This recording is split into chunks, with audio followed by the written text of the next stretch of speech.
engaging, we've been sharing a lot, and it's been amazing. And it's such an honor to be here. I don't take it for granted. Please, can we put our hands together for the convener of this conference? Amazing individual. I've listened to him, seen his works, but I never knew that this is big, honestly speaking. And it shows that any environment that you are in, if you really want to grow, the resources and everything you need is available. It's just for you to plug into it and make the best out of what you have. So I really celebrate him. I also want to acknowledge, okay, he's already coming in, the speakers of the event, Mr. RILWAN. Please, a round of applause as they come in, please. A round of applause. Welcome, sir. I greet you. So it's really an honor to be here. All right. You know, every point in time in life, you are passing through an experience. Life is filled with experiences. And you know what they tell us, that experience is the best teacher, right? There is a popular saying, experience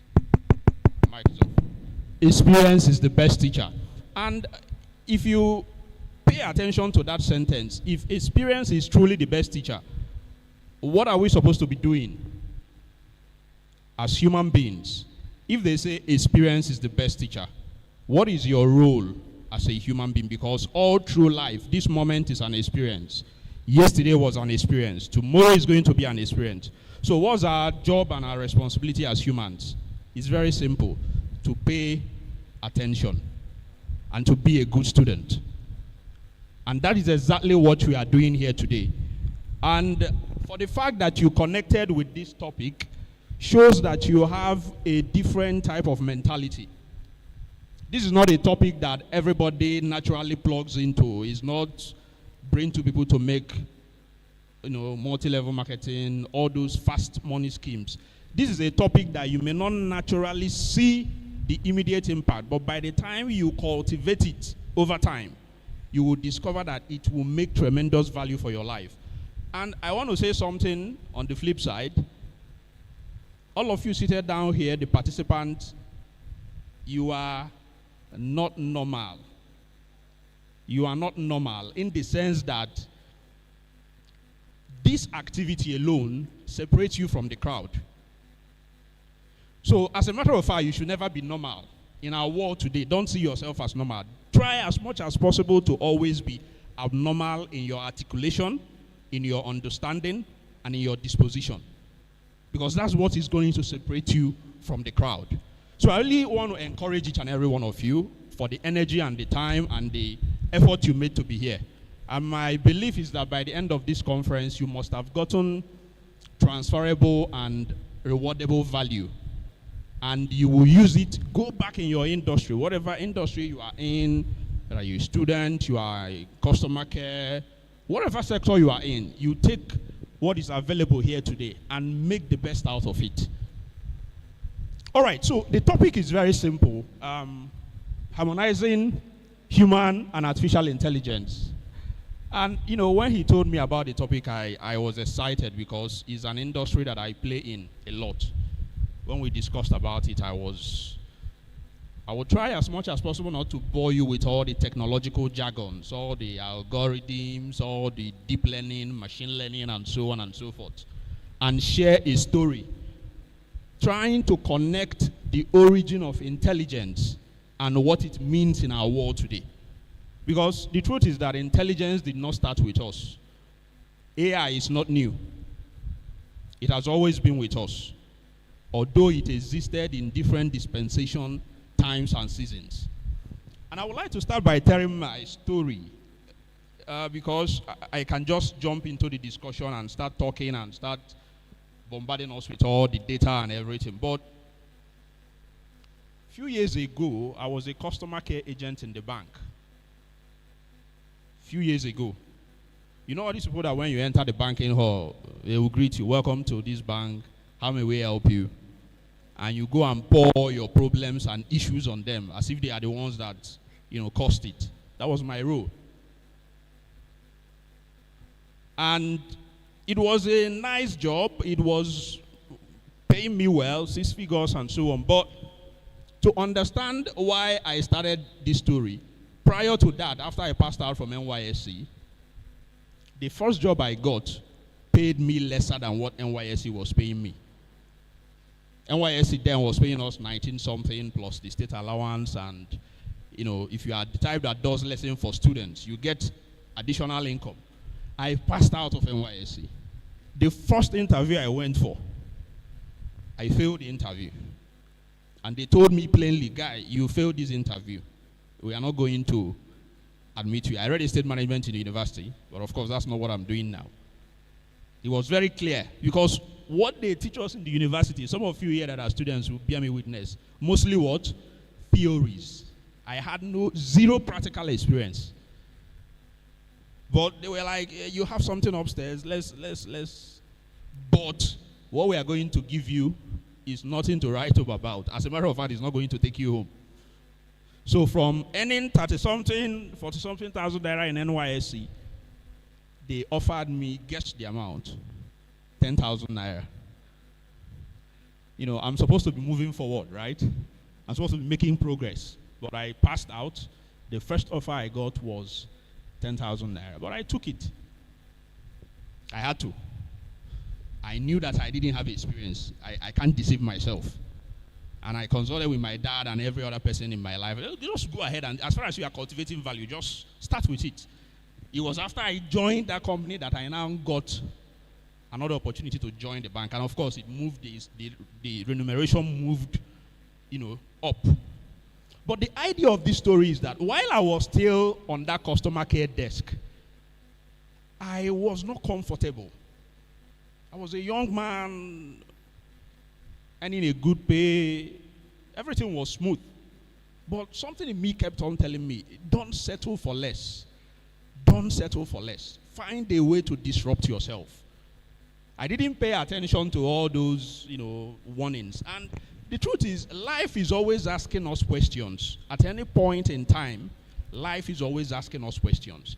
And you can only respond to that question with 3 options. You can only respond with 3 options. Number 1, you can pretend that that question is not there. You can always pretend that there is no question before you. Live your life the way you want to live it, and so on and so forth. Number 2, you can decide to run away from that question.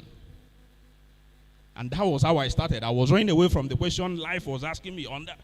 Is that the best you can do? Or number 3, you can stand and answer that question.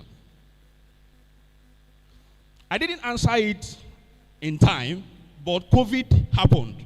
How many of us remember COVID era, 2019? I used to say that if you experienced COVID and it didn't show you some certain things, it didn't deduct something from your life, it didn't add something to you, you were not paying attention. Because COVID was like a harbinger to so many things that we are experiencing. I hope you know that OpenAI, it was 2019. This OpenAI that we are using their ChatGPT today, it was 2019 that they moved from being a non-profit to for-profit. They started in 2015. 2019, they become a profit industry. Immediately after COVID, 3 years after, they released ChatGPT.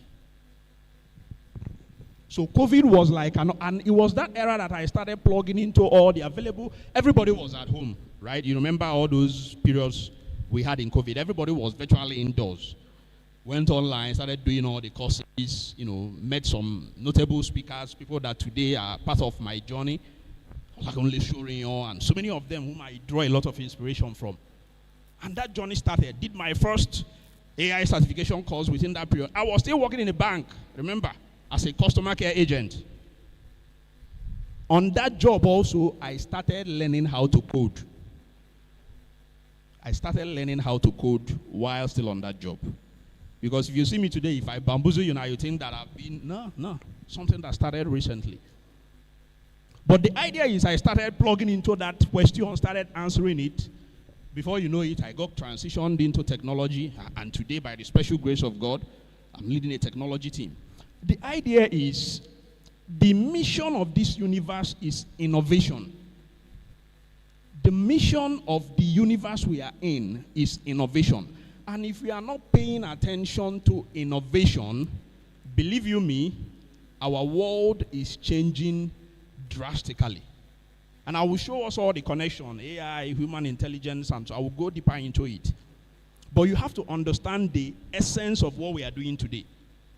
It's no longer the time for you to be lamenting, like he said, complaining. This is an era of abundance. This is an era of what? Abundance. But it is not for everybody. If you check the economy, for instance, if you were earning 1 million naira last year, 2 years ago, are you aware that that same amount cannot get you what it used to get you? True or false? So you are walking 2 steps forward and 1 step. You are just, this is what we've been doing as far as this side of the divide is concerned. So it is time for you to understand there is a wind, there's something I call the wind of intelligence that is blowing in the universe. The human condition can no longer advance without the help of technology and AI. And I will show us the trend from the Stone Ages, from the first industrial revolution to the second industrial revolution, to all the revolutions we've had, leading to what we have today. And for you to understand that intelligence is in you. That's the human aspect of it. That's the human aspect of it. So let me start by defining what intelligence is. As a matter of fact, intelligence is such a powerful word that it is restricted. Are you aware? I was trying to register a company recently. I got on CAC portal to Activa Intelligence, keyed in the name of the company. They did not allow me to go to the next phase. Why? Intelligence is a restricted word. I was marveled on CAC portal.